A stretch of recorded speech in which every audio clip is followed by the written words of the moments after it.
Welcome to the Karen and Joey Show. I'm Joey Sampaga, and I'm Karen Langston. How you doing, Karen? I'm doing well, Joey. How are you? I'm doing well. How you like my bald spot? You don't have bald spots. Speak up, I can't hear you.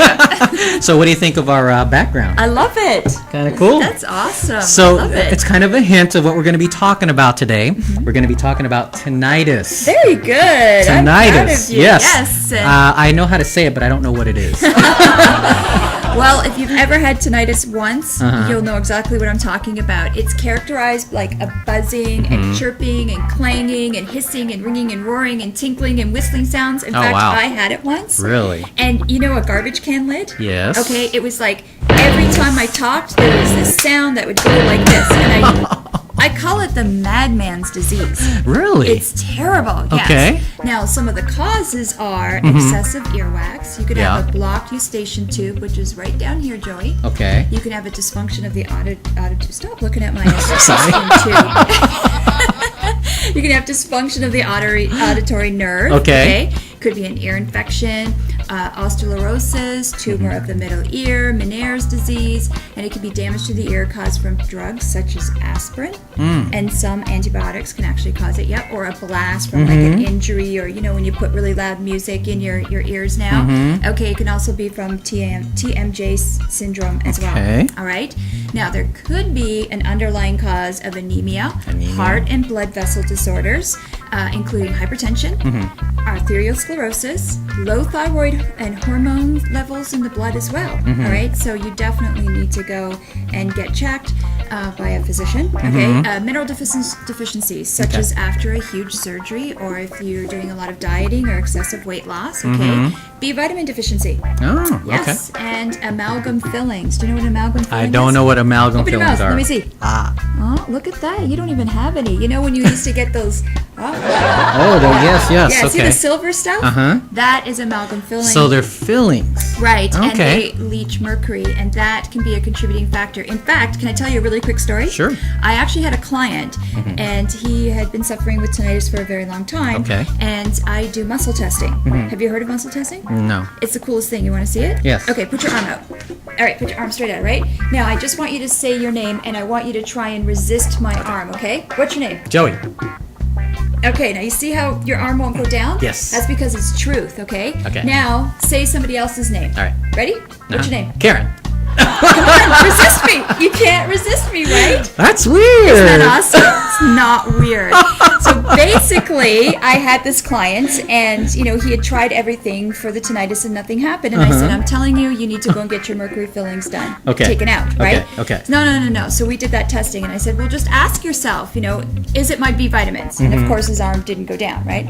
Is it the fillings? Boom. He's like, "Oh my gosh, I can't even resist you, and I'm a big guy." So yeah, so he went and had his fillings removed. Ta-da! It's gone. Wow. Amazing, right? That is amazing. It's absolutely So if you have silver in your teeth, take them out. Yeah, the you'll know the gray black stuff. Like Yes. you had it like even 10 years ago. Okay. Yeah, definitely. Now, according to the New England Journal of Medicine, ringing in the ears may result from a jarring force, such as high impact exercise. Okay. So even your high impact, you know, stuff could be working against you. Interesting. Yeah. So like football and those rough sports? Yeah, and even at the gym.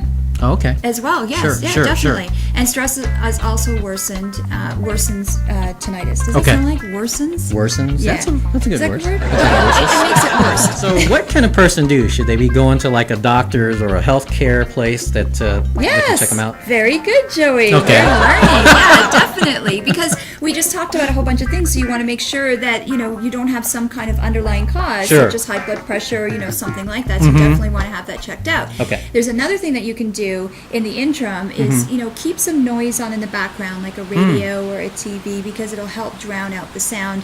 And then at night, you can actually get white sound. White sound. Yeah, there's actually an instrument, which is a combination of a hearing aid and a masker. Okay. Okay, and it's known as an auditory habituation. Kind of weird. It's a therapeutic technique that uses a device that generates a certain type of white noise that is quieter than the tinnitus sound. And then the brain learns to ignore the tinnitus sound. Oh, interesting. Yes, Okay. but you must be tested and fitted for any of that type of device, and so that their sounds will cover their particular frequency of noise that you hear, because you know tinnitus can be all different kinds of sounds. Don't tell me diet as well. Yes, you've got it. You've got to look at diet, and you also want to be looking at food allergy, because food allergies can cause an excess buildup of earwax. Ooh, okay. Right.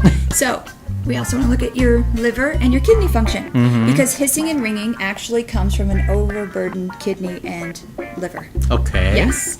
And if you're constipated, then that puts extra pressure on the liver and the whole entire digestive system. Yes. Too little water, high sodium, and sugar diet will tax the kidneys as well, right? And then you need to look inside your mouth. Okay. Right? See if there's any silver. That's right. Amalgams, yep. And there's also a slew of homeopathics you can take, but there's way too many to go through because it's based on your constitution. So that is going to be in the links and docs section right down here, or you can go to our website, TheKarenandJoeyShow.com, in the What's That section. I love it. Then, of course, there's some key nutrients. Vitamin A, which is a deficiency, can cause inner ear problems and actually cause the membrane not to work properly in the ear. Okay. Vitamin B improves ear ringing, and research has shown that a high percentage of people with tinnitus actually have a B12 deficiency, especially in pregnant women. Really? Yes. Choline, if related to high blood pressure, can actually help lessen ear noise within 2 weeks. Okay. And zinc, which is a mineral, and we talked about mineral deficiency, actually stabilizes the inner ear fluid. Wow. And studies show that high doses of zinc zinc sulfide in particular can reduce and eliminate the sounds of tinnitus in older patients. However, if you are going to take zinc, you definitely have to work with a qualified healthcare practitioner, because zinc can make you really sick. Yeah, you need to contact Karen, if you don't have a qualified healthcare physician. Yeah, well, I'm not a physician. Okay, well... How about you go see your doctor, and then if your doctor goes, what, zinc? Then you need to come and see me. Then you need to come see Karen. Exactly. But she knows what she's talking about. Exactly. So do not take zinc unless you know what you're doing. It can make you sick. Little amounts are okay, but make sure you take it with food. Okay. All right. Sounds good, Karen. Karen really knows what she's talking about. You know, sometimes I see her and I'm just like, well, how does Karen know all that stuff? How do you know this stuff? I cram volumes into my ear at night. So until next time, live healthy. Be healthy. And stay healthy. And heal thy vital vibration. Woohoo! Yeah.